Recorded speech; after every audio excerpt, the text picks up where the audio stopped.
I'm going to be reacting to some creepy stuff. So this is the one that I'm going to see.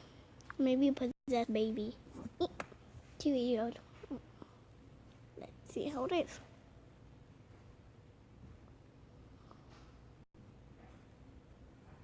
No!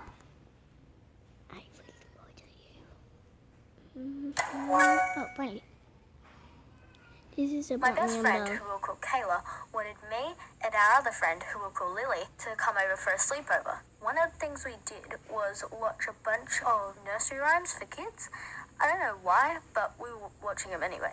One of them was about a mother cat and her kittens, and the kittens had done something naughty, and the mother cat goes, meow, meow, meow, meow, you shall have no pie. And Kayla stops, and she goes, Danny roams the house till like 3 a.m. singing, meow, meow, meow, meow, you shall have no pie. And Lily and I look at each other like, that's creepy. Because Kayla's little brother, Danny, is adorable, not creepy at all. So for him to be singing a song at 3 a.m. in the morning is kind of weird. So we decided to make alternate versions of what he was singing. Like, what if he's saying, meow, meow, meow, meow, I just found a knife. Or what if he's singing, meow, meow, meow, meow, be prepared to die. It's morbid, I know, but I guess it was fun to scare each other. Anyways, it was much, much later. Kayla had been asleep, leaving Lily and I to talk. So it's 2 a.m. and we are talking about ghosts and things like that. And then we look across the hall where Danny's room is. It has a baby gate in the doorway, which was open, and we both noticed that at the same time, and Lily goes, I'm going to shut that. So she goes over and she shuts and she locks the baby gate. She came back in and we talked for about 10 more minutes when we hear 2 sobs come from the end of the hall, and then a couple seconds of silence. And Lily and I look at each other like, what? And then we hear the sound of Danny getting up and walking to the baby gate, and we hear him laughing. It's weird for a 2-year-old to be laughing at nothing at 2 a.m. in the morning. We're a bit scared when we hear this smash, and Lily throws the rug over her head, and I look. Danny has thrown the baby gate that was locked and shut. He's thrown it open with such force that it smashed against the wall, and he just walks out, and I flop onto the bed. Wait, let me tell you something. When the little kids has been naughty, they were robbing a bank and they had guns. They were shooting it. To be asleep, even though I'm still watching him.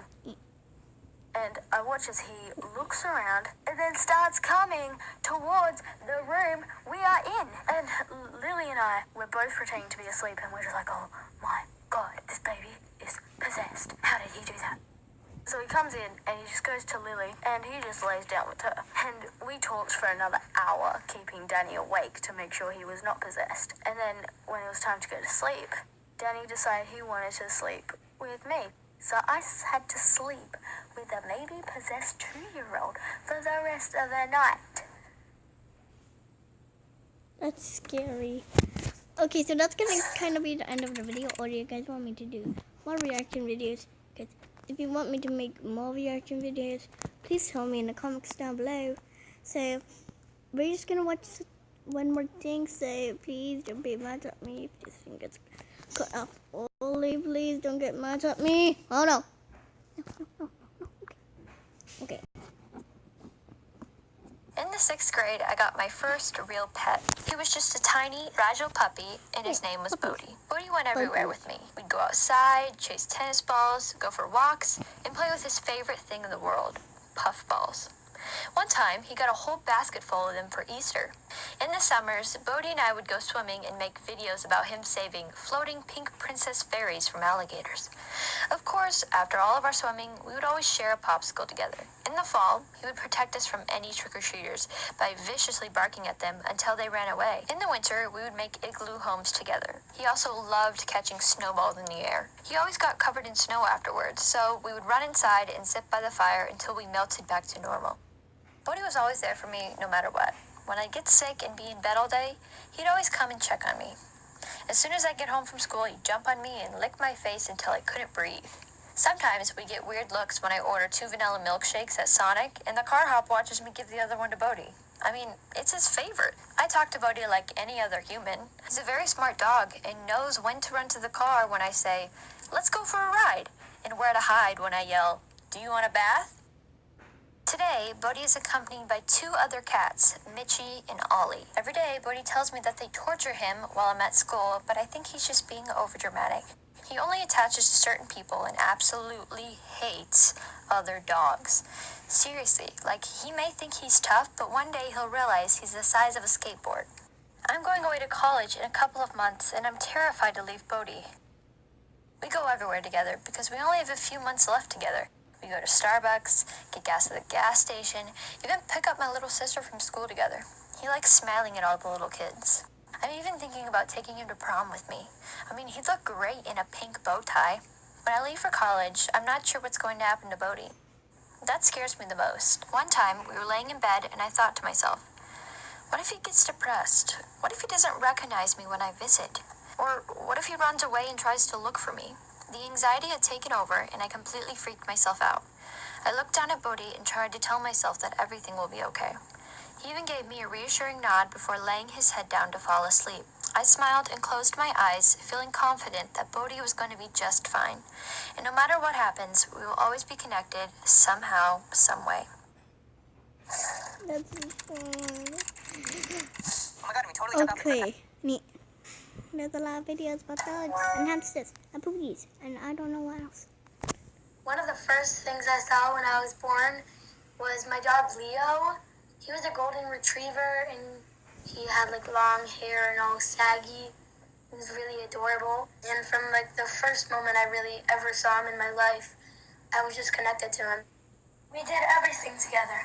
We played catch, we rolled in mud, we'd make forts and sit in them all day and watch movies together, and we'd go camping with my dad. He was always with me and followed me everywhere I went. When Leo got older, he started getting sick and tired, and we couldn't play the way we used to anymore. And that made me really upset, but I still loved him like I always had. One day, my mom let me stay home from school, and I just decided that, I'd be with him. We played ball, we played King Leo, we did all the things that I used to do with him. And I just had a smile on my face when I was going to bed. And I was like really happy and thinking of like tomorrow to play with him. In the middle of the night, my mom woke me up. She had like tears and she told me that Leo was dying in a vet. And I was like panicking. I was running around the room in circles. I asked if I could go say like goodbye to him, basically. But he was really far away, and my dad brought him. So when my dad finally got back, he broke the news. Leo was dead, and I was just really, really upset. I stopped crying for like 2 minutes, and then hysterically start crying again. When I finally started falling asleep, I kept glancing at the spot he usually slept at, and he just wasn't there. The next day I just kept crying. I didn't go to school. I was so upset. And when we were standing at the grave, I was just crying because like I'd never see him again. And it was just really hard because like the fact kept running through my head that he's not here anymore. I still miss him and walk in, sometimes forgetting that he's not alive anymore and expecting to see him. But I'm fine now. He's basically still here in my heart. This is my new dog, Ben here. He just walked up. Say hi. He's like licking his lips. Hey, buddy. That's sad. She replaced him. How replaceable. When I was in 4th grade, I really wanted to get a pet that wasn't a fish. Oh So my god, why? we went to the pet store and got a Chinese dwarf hamster, and we named her Pickles. Now, I was really, really excited because this is my first actual pet, and Pickles was actually really calm. So I would spend days with her just sitting on the couch and just having fun. She didn't really run on the wheel, but I was fine with that.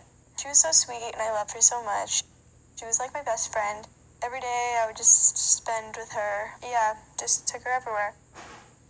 One day, She bit me for the first time, and I was kind of surprised. So I put her in her cage, and I waited for her to calm down. Now, that day was the first day she ran on the wheel, and I was really excited, and I was so surprised, and I was like, oh, you bit me, but that's okay. You're gonna run on the wheel.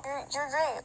So I went to the bed, and when I woke up, my mom called me from downstairs, and she said, Bella, I think your hamster's dead. I was shocked. I didn't know what was happening, so I ran downstairs, and I saw her. She wasn't dead. She was just having trouble breathing. We think that she fell on her back when she was climbing up the cage walls because she was really, really rowdy that night. I picked her up and I held her in my hand and just kind of breathed when she breathed. We just kind of breathed simultaneously. We did that for a couple minutes and then she just stopped breathing. I was just kind of shocked and like paralyzed and didn't know what to do. I put her back in the cage and I just said, Mom, Pickles is dead. And then that's when it hit me and I just started bawling. It was bad. I laid down on the floor and just cried. So I went to school. Everyone tried to cheer me up, but it didn't work. And I just cried. My friends, we had a funeral. They all wrote notes for her. I had her in a box. I read the notes that everyone wrote, and then we buried her. I was really upset. It was really sad for me. Then, it's not like we were replacing her, but we got a new hamster named Buttercup. But even after like 3 or 4 years, I still miss her. Okay, so that's all we're gonna do. We're just gonna watch 3 videos, so please don't be mad at me. Please subscribe to these channels. Carnicles, Bluebell Foxy, and also Midnight Rule. Please subscribe to them. Please do it now. And also link in the bottom down below so you never miss a video. Please do it now. 5, 4, 3, 2, 1.